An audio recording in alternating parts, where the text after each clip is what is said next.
M&A has always had the attention of this industry, but where's it going? What do we need to know now, and how can you prepare better for the acquisition that might be in your future? Well, I'm joined today by John Orsini from MarshBerry to talk about just that. John, welcome. Thank you so much for joining us today. Matt, thank you for having me. This is my third year attending, and I have to say with each year it gets bigger, more exciting, more energetic. It really is a signature event for the year that folks look forward to. I agree, and I'm excited for the event itself, but also for this conversation a little about M&A. Tell me, what are some of the big trends we're seeing when it comes to M&A, and what do advisors need to know right now? Yeah, so I think it'll sound a little bit obvious, but growth, and growth.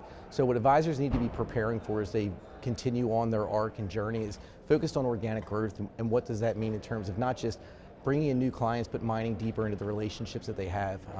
The very best acquirers in the space, they've really become a lot more sophisticated. It's much more than just geography or talent. It's really around how is this business positioned for growth today and into the future in a new operating model. So, now, valuations are obviously something that advisors need as they kind of prepare themselves for whatever transaction may be ahead. What do advisors need to know so that as they're preparing for those valuations, they can position their business best? To your mind, to what you were saying about growth, what can they be doing to get themselves in the right position to get top dollar? Yeah, so what I would say is to always have enterprise value at front of mind. And when we say that, to be thinking about what are those things that are going to drive ultimate enterprise value. So we think about, if you're an older business owner, do you have Gen 2 in place? Have you gotten equity into their hands? Have you been making the proper investments into marketing? Are you growing? Again, just to circle back, I don't want to beat a dead horse, but are you growing at the proper rate? Firms that are growing in double digits from an organic perspective are going to fetch the highest multiples.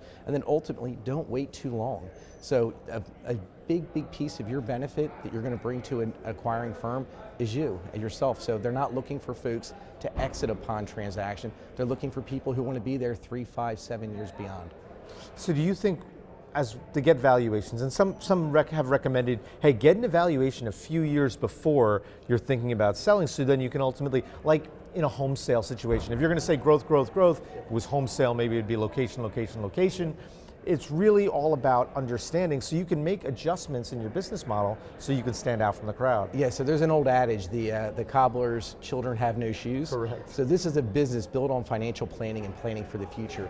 But more often than not, business owners are thinking so closely about their clients and managing their business on a daily basis that they may not be planning down the road. So we encourage business owners to put together a multi-year plan to lay out what their landscape looks like in the future and directionally where they're headed.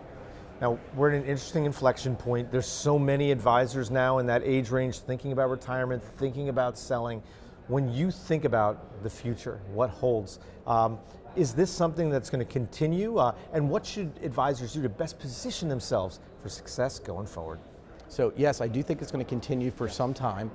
That being said, I would not, if my timing was somewhere in the next couple of years, 2 to 3 years, I would be thinking about it right now just to be best prepared. It doesn't mean you need to take action, but it gives you the opportunity to take action should conditions line up for it to be optimal for you. It is amazing. My big takeaway from this conversation is growth, right? What do you want advisors to make sure they take away from this conversation as they think about growth and M&A?